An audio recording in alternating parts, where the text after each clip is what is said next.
Welcome back to RFL. March is the busiest time in Albany, arguably. It's certainly budget time, and that means lots of arguing in the New York State Capitol.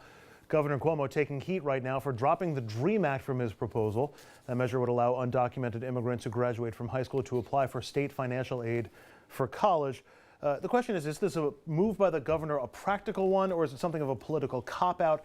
I know it's a bit of a political trade-off on another topic that we're going to get to. It's a trade-off, cop-out, practical move.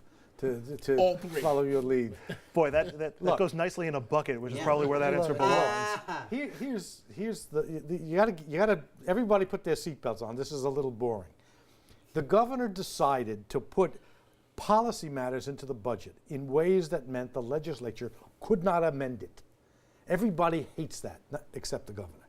It's bad policy. He put the DREAM Act in, and he put the tax credit in. And they were linked. The theory would be if the Assembly, which doesn't like the tax credit, but likes the DREAM Act, would agree to both, then the Senate would agree, which the point being, he got himself in over his head with a lot of complications. He pulled both of them, and it was the only way he'd get an on-time budget.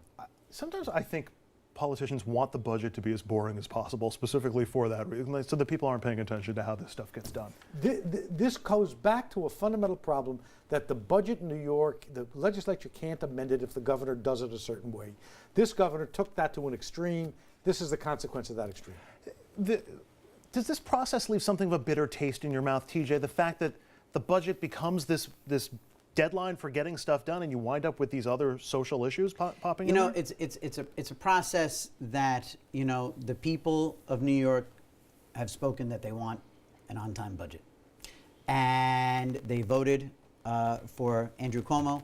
The governor has he campaigned heavily on it. What was his grand slam 4 years in a row on time, but he's Mr. On-Time Budget, and the people endorsed that. That's what they voted for. Dominic, that's what they asked for. Does anybody really Democrats care will tell that you it's an on-time budget? No. What's the value of an on-time budget? Yes, here's the value. Brodsky will argue differently, but number one, that's one of the major issues that Cuomo ran on and won. You have to remember, going back to his father, there were days when, you know, when the budget deadline was a foregone conclusion, the state of New York was not going to meet it. What does it mean to have an on-time budget? You don't have to borrow money because the money basically shuts down. Yes, it does, Brodsky. And certain agencies have to borrow money to keep running. And certain like higher education and so on, certain programs that are very important to keep kids in school, they lose their money in terms of temporarily, and they've got to find a way to make ends meet with last year's budget numbers. Brodsky's been very patient. He has been. He has been. So go ahead. Not true. Very true. The state of New York is never without a budget. There were what were called extenders. So then I'm right. So if there's an extender, that means they've got to approve extra spending funds, right? No, it means that the budget is continued as what happens all over the world. Wait a minute. The problem here, and try to make this barely interesting to viewers, is that, as you put it, these social issues got woven into the fabric of the budget. That doesn't work. It's bad. And the legislature's only constitutional power, said so by the Court of Appeals in exactly these words, is delay. You're making a political case against a late budget. I'll grant you that. But on the merits, better a good budget late than a bad budget on time. And that's the problem Cuomo got himself into. All right, I want to move on to the issue that's gotten Timothy Cardinal Dolan involved. He's upset that Governor Cuomo has stripped an education tax credit from the budget. That credit would offset donations to private and parochial school scholarship funds. So, of course, it will help the Catholic schools. It also extends to tuition to private or parochial schools.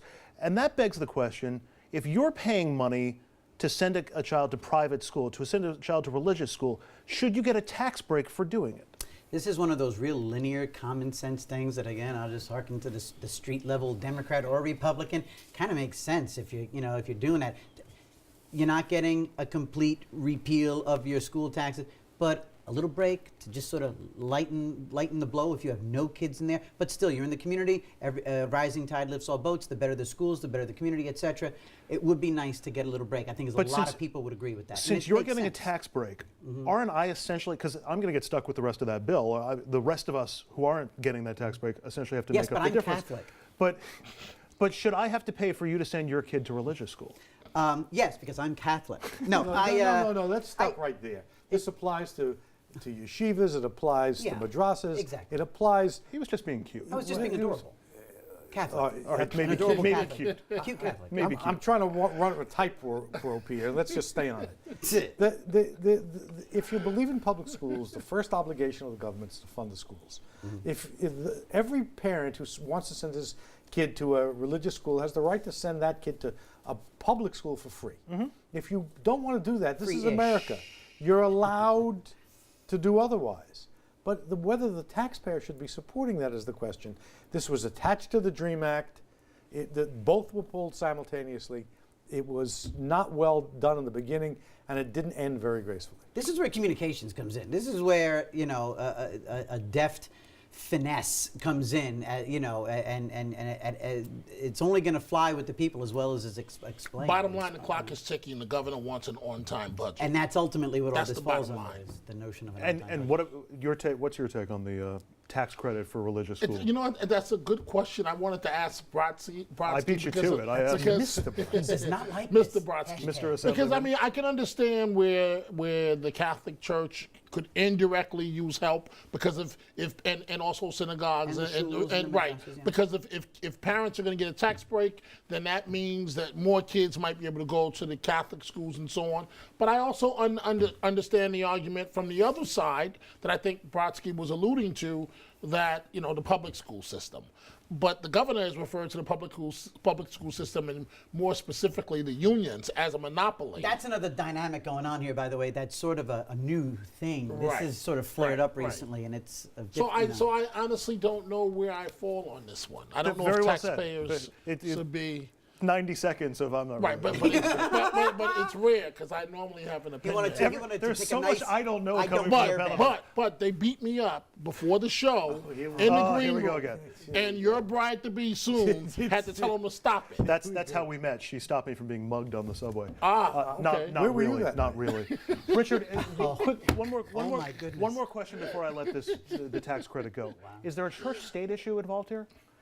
He's going to say They yes. have in the legal sense, probably not.